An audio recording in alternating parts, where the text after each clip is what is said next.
what's up guys? I didn't see you there. Welcome to my crib, come on in. Oh wait, I'm actually filming this by myself, so the camera won't be able to follow me in. And we should probably start on the outside. Okay, I'll just come down. All right, what's going on guys? I hope that you're having a wonderful day. My name is Jonathan Yench and thank you for tuning back into yet another video. If you're new here, welcome, thanks for joining in. Today I'm gonna be talking about my renovated truck camper that I spent like way too long renovating. I actually do have a complete playlist on my channel of me renovating this, so if you're interested at all in watching the process, make sure to check those videos out. But today we're actually gonna do a little, I'm gonna call it an informal tour, mainly because the camper is not 100% completely done yet, and I do plan on making an updated like final tour video later on when it actually is done. But the reason why I'm making this video today, even though it's not done, is because I've been posting a lot of videos lately of me living and traveling in this truck camper. I know there's a lot of you out there who are curious to see what my setup is. There's a lot of questions that I see recurring in the comments, and I'm gonna try to answer a lot of those, or as many of those as I can today, and address pretty much just everything about the camper so you guys know exactly what my setup is looking like. Without further ado, let's just begin. So I think a good place to start would be to quickly go over a few details about the rig itself. Now, the camper is a 1985 Slumber Queen. Slumber Queen is actually the manufacturer who made the camper. They're based in British Columbia, Canada. If you couldn't already tell by the decals. I really don't think that they manufacture campers anymore. I think the newest models that I've seen were from the early 90s. But anyways, that's the camper. The camper is sitting on my 2000 Toyota Tacoma, 4-wheel drive, 3.4 liter V6 engine. It's the 5VZ FE engine for those of you who are curious, and it is a 5-speed manual transmission. Now, I did get the truck and the camper all together from the same person, so the truck is already kind of like tuned up to hold the camper. And I know, let's just address the elephant in the room. The camper is pretty big for the Tacoma. Tacomas probably were not meant to build or carry a camper like this, but after getting it weighed, the whole total everything weighed at a weigh station, I believe I was a few hundred pounds over the GVWR, the gross value, the gross vehicle weight rating. Yeah, I think that's what it stands for. But I was a few hundred pounds over, and I was kind of on the fence of if I want to drive a rig that's, you know, pushing the limit like that. But I don't know. I think that overall it's pretty solid. It drives well. As long as I'm not taking turns too crazy, everything is pretty much solid and it doesn't wobble too much. So there's nothing really too exciting going on the inside of the cab. I just thought that I would show you how I have things set up, just so you have an idea of what my storage situation is looking like and whatnot. So this is the extra cab version of the Tacoma. I don't think that this would have been possible with the normal standard cab, just because although the back seats are pretty small, there is some storage back there that I use, as you'll see in just a second here. In my front seat here, usually I got my camera bag, and that's practically everything that I have. In the passenger seat, the camera is usually sitting right on top, so I can get shots quickly if I need to. Down here, pretty simple. I've got a easy camp chair that I got from REI. It's a really compact one, which is great. I've got my hatchet for easy access, and some sandals, and a reusable shopping bag. Moving into the back seat here, got my skateboard, a little Mr. Buddy heater. I have a sleeping pad back there, my Coleman stove. I also have a set of socket wrenches. Over on the far side here, I've got my Jackery solar panels, and underneath that, in this tub, all my camping gear. So that's things ranging from backpacking pillows to camp cookware, a couple tents I got in there, and yeah, it's just basically camping gear. Like I said, there's not that much storage in the back of the Tacoma, but I definitely try to utilize as much as I can. I do store a lot of my stuff back there, and if I didn't have that storage space, trying to fit all of that crap into the actual camper would be pretty much impossible. So I am glad that I have an extra cab. I just want to mention that I do have these tow mirrors here. They're just universal clip-on tow mirrors that I got on Amazon. I think they were like maybe 30 bucks each, and they do pretty well. You know, there was mixed reviews. People were complaining that they shake while you're driving, but I mean, unless you get actual tow mirrors, I think that anything that sticks off of your normal mirror is gonna shake a little bit. And these get the job done. They work, so what the hell. So my tie-down brackets are actually custom welded onto the frame. I don't know if you could see that, but a lot of the other truck campers, well, most of the other truck campers, these brackets are bolted onto the frame but these ones are welded, which I guess gives a little bit more sturdiness. So I am using these ratchet strap tie downs, and I know that they're not ideal for carrying a camper like this because they don't allow enough give on the anchor points, and they could potentially mess with the anchor points on the camper. But honestly, they've worked for now. And the other ones, the actual like turnbuckle tie downs, are crazy expensive. So that's why I've been using these for now, because I can't afford nicer ones. But maybe down the line, I'll buy the legit ones. Right up here, we have a couple things. This is my plug for shore power, which I don't use. I have never used it. I don't know if I'm ever going to use it. And then right here we have my little spot where I fill up my water tank. And this isn't like a gravity controlled one. I know a lot of the campers have gravity controlled fill up ports here, but mine is just old school. It's a hole in the side of the camper basically. Not really much going on this side of the camper, but we do have in here, I've got my propane that powers the stove, and also my propane heater. This is a 5-gallon tank. In case you're curious, I'm rocking Falcon Wild Peak 833W wheels. They are a little deflated. I probably need some more air, but they're size 31, 10, 5, 15. They're great tires. I got really no complaints, and they've got to me through mud, snow, dirt, sand, so definitely recommend them. This is the back of the camper. Nothing too exciting. As you could tell, I love stickers, and I love putting stickers of where I've been on my vehicles. We got storage ports on either side of the camper, in between the camper wall and the truck bed wall. I don't store anything in there yet because I don't have doors to kind of like prevent things from flying out when I'm driving, but I am gonna install some of those when I get to the final touches of the camper. Another thing I want to address while we're all here is so many of you, so many have been recommending that I put some kind of step into my hitch. And trust me, I definitely have toyed with the idea, and I know it would be really a good, smart idea and save my knees in the long run. But there's so many other potential things that I want to attach to the hitch, one of which is a swinging bike rack. I want to get a mountain bike. And so I want to have the option of putting my mountain bike rack into the tow hitch, because that's like one of the few places that I could transport a mountain bike on this rig. But yeah, thanks. I appreciate all the comments, and maybe I will get a step eventually, but that's just why I haven't done that just yet. So to get in, since I don't have a hitch step, I just use this handle on the side, put my foot onto the hitch itself, and step on up. And it works totally fine. This is the view you see when you open up the door. My IKEA purchased doormat, Mi Casa es Tu Casa. That means my house is your house, for those non-Spanish speaking folk out there. I want to just quickly say that if you're going to live in a vehicle, you definitely need a doormat of some sort. You need one either inside, outside, both, but you're going to want a doormat because your shoes track in a hell of a lot of dirt, and it's way more obvious when it's all condensed in a small little vehicle.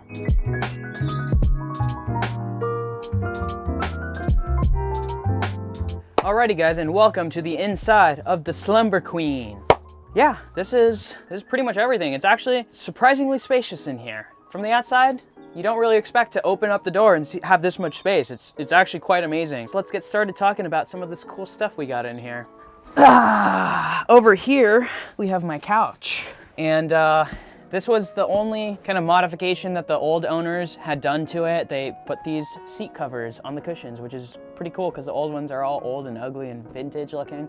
But these ones match completely the aesthetic that I was going for in here as well. Got my large sliding window here, of course. That opens, cranks some fresh air in here on command when I need to. Up above, we got a little curtain rod that we got at Home Depot. This thing was dirt cheap. My curtain rods were like a couple bucks each, max. I think some of them were even like $1. Painted the windowsill here. They used to be a very ugly brown, and in fact, if you look closely, in some places, the brown still peeks through. But the curtains here, I made these myself, actually. I hemmed them and everything. Well, to be honest, I used kind of like that iron-on hem. I didn't actually like sew them, but I was pretty impressed by how they came out. One of you guys actually commented saying that my girlfriend did a good job on the curtains, and I never had any video about me doing the curtains, so I just thought it was funny that somebody assumed that my girlfriend made the curtains. What are you trying to say, that men can't be seamstresses? Men can be seamstresses. Look at these. These are fire. But yeah, this is the bed. Or not the bed, this is the couch. Really comfortable, really large, spacious. I could have a party in here, basically. What else to say? It's a couch. I sit here I hang out, I relax. Up above here, we've got some storage cabinets. Let's take a peek what I got in these drawers or cupboards, whatever you want to call them. Over here on the right, this is my shoe closet, let's call it. I don't have that many pairs of shoes, but I do have shoes for different occasions. Exciting stuff, right? I went with these little natural wood accented doorknobs because I thought it went really well with my color palette in here, kind of Scandinavian looking. Also, I have the wooden trim along here that's also natural wood color. I chose not to paint those just because I like the way the natural wood accented all the other colors. Over in this cupboard, I don't know why I slap things a lot. I always am like slapping things, clapping my hands together, moving my arms. I'm a very handsy person when I'm on camera, I'm sorry. But up here, this is where I keep my clothing. Not much to say. I try to keep it pretty organized so I know exactly where everything is that I need. Exciting. While we're looking up, let's talk about a couple things. These LED 12-volt lights that I installed were very cheap on Amazon. I don't know how much these were, but I want to say it was like 10 bucks for one light, or maybe even less. But they work great, and they're very low energy drawing. Yeah, also got these old school hand crank window vents, or not window vents, they're just roof vents, but they work really well. There's no fan. I know a lot of the newer RVs and whatnot have actual fantastic fans, that's what they're called, as their vents, which would have been really cool, but I couldn't have wired it because to wire it would involve completely tearing down this layer of wood, which I totally would be down to do, but that's just another big project for another time. These, for now, do the job. Right here we have the thermostat that controls the propane heater. Now you do have to fire up the propane heater for this thing to work. I can't just turn on the heater from this, but it's pretty cool to have a thermostat controlled heater. Over here, this is a closet. I actually had my clothing in here before on one of those IKEA, like the closet organizers that you just hang up, but every time I drove, my clothes would come flying out, so it just didn't work out. I moved my clothes into that cupboard up there. And then now this is just kind of like a random gear storage closet. I've got a down coat, my laundry bag is also here. I've got some fishing gear, hiking boots, running gear, just a bunch of random different gear. And it's kind of a hodgepodge mess right now. And I'm going to do some kind of organization structure in here when I get the chance. But for now, I'm kind of just throwing stuff in here and calling it a day.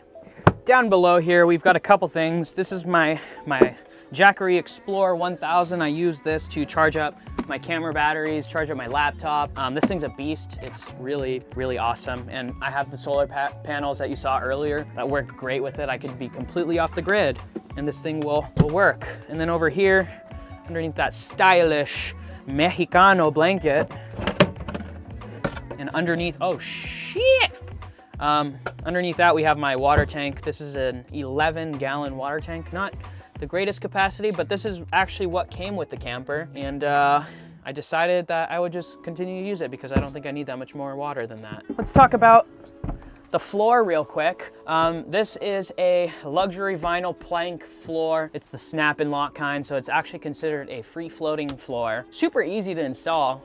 My only recommendation is if you're gonna install something like this, that you get the right tools, because using an X-Acto knife gets really tiring on your joints and your hands. So if you can, get one of those like tile cutting. They have like these cutting, I don't know, they have tools specifically for the job, so if you can, get those. But yeah, I think it looks really great. I was extremely happy how it came out. It's scratch proof or scratch resistant, it's waterproof, and it looks great, right? Along the side of the floors, I also sealed the edges with these quarter round moldings. I have a whole video that kind of covers how I installed this floor, and that is on my channel if you're interested. But those are the corner moldings. I think they look great. They really add a finished look to the camper, which you don't really see that often in campers, so that's that. Down here, of course, we've got a carbon monoxide alarm, very important since I cook with propane in here. And also if you're gonna live in any space at all, you wanna have a carbon monoxide alarm.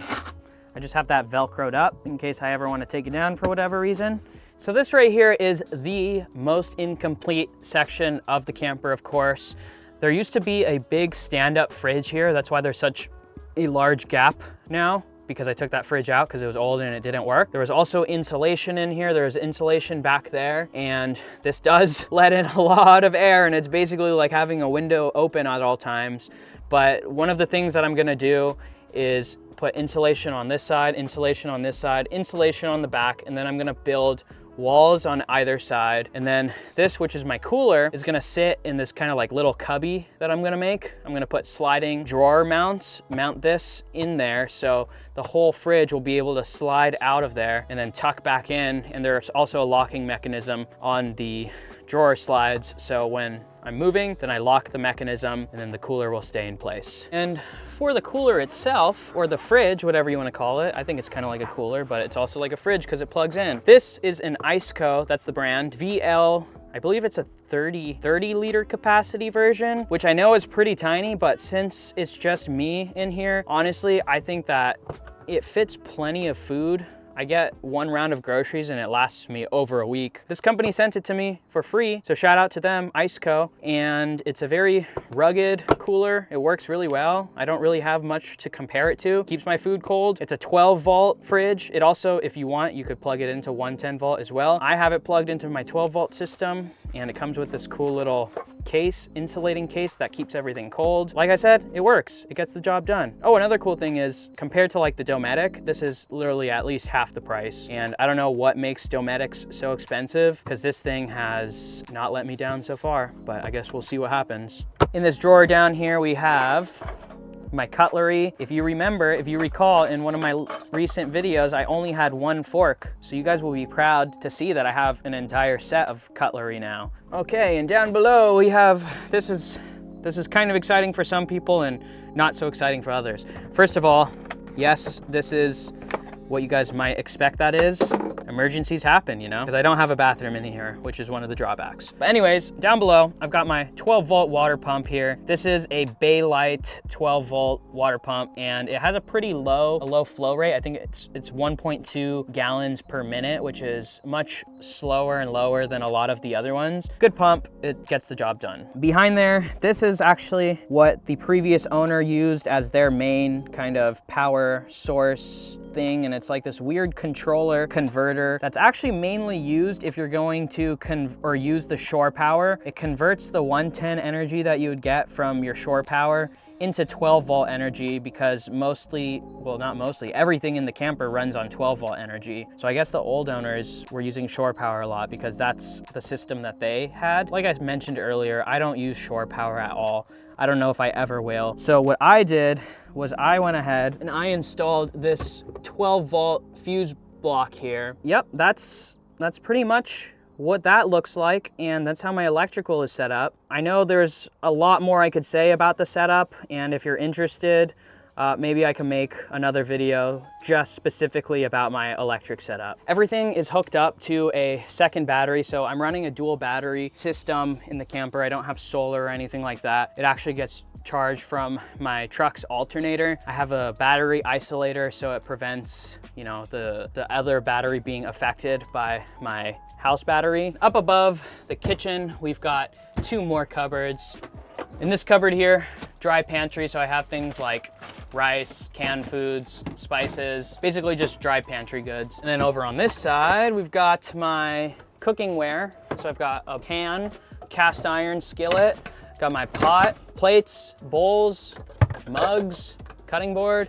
Okay, now things will get a little bit more exciting. We get to talk about the kitchen. This is pretty much the nicest part of the camper, and I'm really proud at the way things turned out. The countertop is beautiful, fake wood. It's some kind of like veneer on top of particle board, I believe. And I bought it at IKEA, and this was only like, I think it was $50 for the countertop, which is crazy because the other ones were like $200. I also got the sink at IKEA. That was another really cheap thing. It was also like $30 maybe. Faucet that I use is just this inline cold water faucet. That means basically there's no hot and cold. It just, the water turns on and it turns off. And then at first I was gonna use a manual pump sink, and I realized that I wanted to have an electric pump sink, but it was already too late. I had already installed the manual pump sink, so now I have both. So this 3-burner stove is actually the original stove that came with the camper, and it works well, it gets the job done. Up above that, I have this cool little shelf that I installed. This is my spice rack slash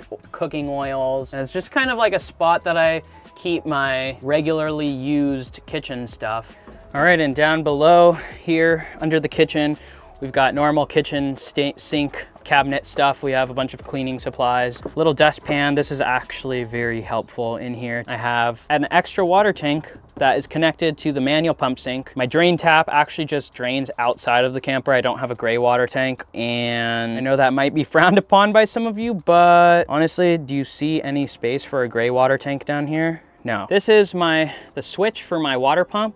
It's actually backwards, so right now it's off, and that turns it on, off, on, off. Down below, I just have some random miscellaneous tubs. So I have things like tools, random pieces that might come in handy, like electrical connectors, just a bunch of random stuff in these 2 tubs. I got tortillas down here and tostadas because I had nowhere else to put them. And then I have a bag of tools. I have mixing bowls. All right, and this is the bedroom. This is where the magic happens.